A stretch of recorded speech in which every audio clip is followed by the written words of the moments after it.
여러분 안녕하세요. 책 읽어주는 친구 빨간머리 준마입니다.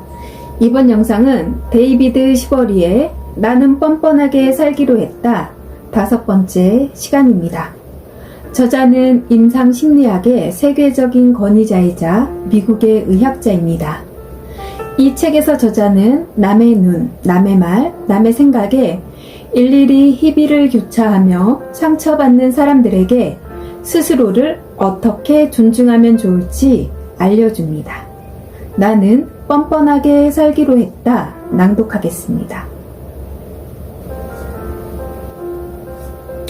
인생을 단순하게 만드는 12가지 방법. 세상에는 그다지 잘 알려져 있지 않지만 인생을 위협하는 문제들에 슬기롭게 대처하는 공통된 원칙이 있다. 어떻게 하면 전체 상황을 바꿀 수 있을지 알게 될 때까지 처음 한동안은 곤란한 상황에 의식을 집중하지 마라. 이는 전쟁터에서 의사가 환자의 부상을 다루고 엔지니어가 기계의 결함을 처리하는 방법과 똑같다. 처음부터 열을 올리며 상황에 뛰어드는 것이 아니라 우선 구급차를 부르고 출혈을 막고 버팀목이나 받침대를 넣는 것과 같은 당장 해야 할 일부터 하여 한숨을 돌리고 보는 것이다. 이를 객관적인 대처라고 한다.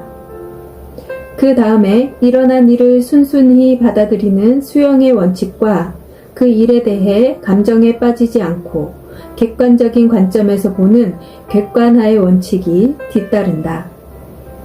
우리가 영화를 보거나 소설을 읽거나 사람들의 여행담을 집중해서 듣는 이유는 다른 사람들의 문제에 귀를 기울임으로써 나를 객관적으로 바라보기 위해서이다.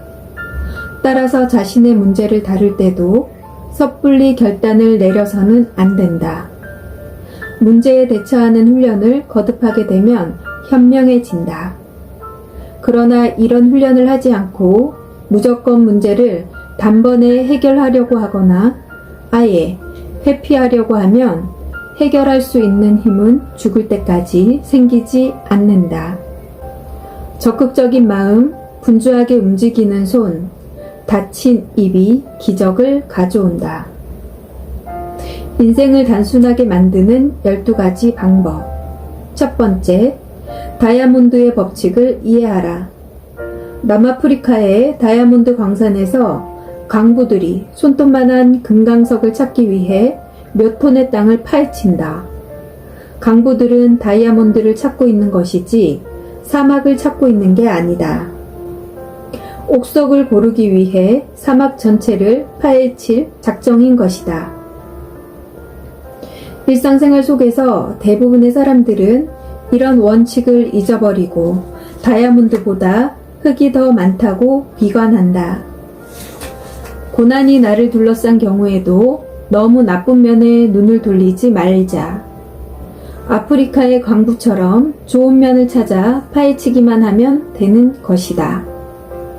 두 번째, 만족과 불만 사이에 밸런스를 유지하라. 나는 무척 기쁜 상황인데 어떤 사람은 불쾌해하는 경우가 있다.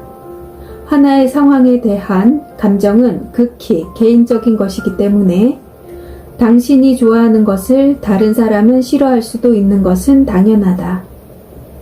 나를 만족시키는 것을 찾아내고 과감히 선택하도록 하자.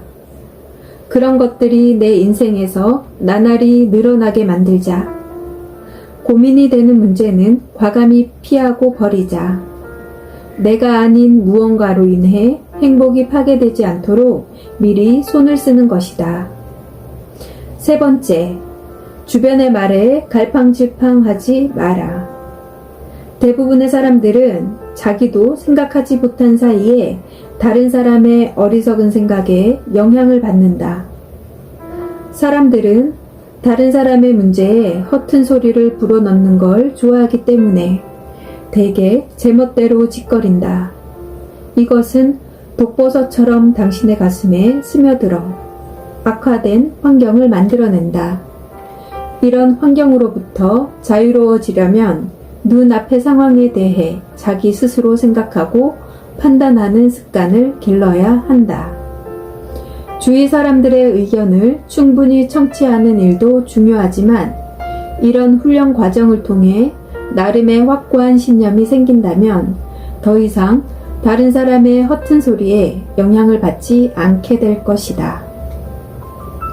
네 번째, 사실과 희망을 혼동하지 말라. 내 생각의 30%는 생각 그대로지만 나머지 70%는 전혀 다른 감정을 뒤섞인 것에 지나지 않는다. 당신의 소원이나 신념은 대부분 생각의 내면에 숨어 있다. 따라서 지금 생각하고 있는 것이 진짜 자신의 생각인지 점검하고 또 점검하지 않으면 자신을 속이는 것이나 마찬가지이다.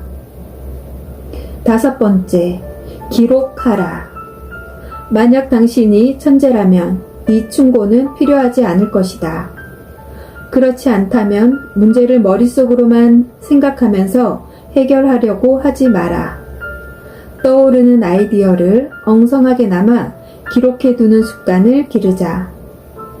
이를 일정한 기준에 맞춰 정리하면 더욱 좋다. 예를 들어 중요하지 않은 것은 한쪽으로,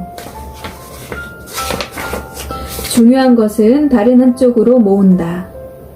이렇게 한 뒤에 문제를 최소한 5명 이상의 전혀 다른 사람에게 보여 의견을 구해보자. 그 5명 중에는 당신의 의견에 찬성하는 사람은 물론이고 당신을 별로 좋아하지 않는 사람도 포함시켜라. 여섯 번째, 버려라. 어떤 문제로 고민하고 있을 때는 최소한으로 짐을 줄이자. 어떤 가치관을 포기할지, 더 이상 힘쓰지 않아도 좋은 것은 무엇인지, 어떻게 하면 곤란한 상황을 줄일 수 있는지 생각해 보라. 일곱 번째, 장악하라. 어떤 상황에서도 문제를 일으키면서 이를 지속시키는 원인, 사람, 환경이 반드시 하나씩은 있다. 이를 찾아내어 저지할 수 있다면 문제를 장악할 수 있다. 여덟 번째, 사고의 7단계를 이해하라. 어떤 문제에 직면했을 때 반드시 뒤따라야 할 매우 중요한 대응 단계가 있다. 제1단계, 지금 일어나고 있는 사실을 검토하고 정리한다. 제2단계, 원인을 찾는다. 제3단계, 그 문제의 일반 원리를 도출하기 위해 노력한다. 제4단계, 지금의 문제에 관계된 모든 사람을 검토한다. 제5단계, 문제에 관계된 장소나 사물의 리스트를 작성한다. 제6단계, 중요한 영향을 미치는 사람이나 사물을 찾는다. 제7단계, 이것들에 대해 어떻게 대응할지 결정한다.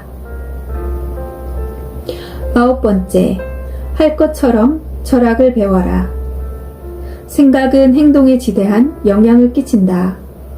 이성은 어떻게 행동해야 할지를 계획하기 위해 존재하고, 의지는 계획을 실천하기 위해 존재한다.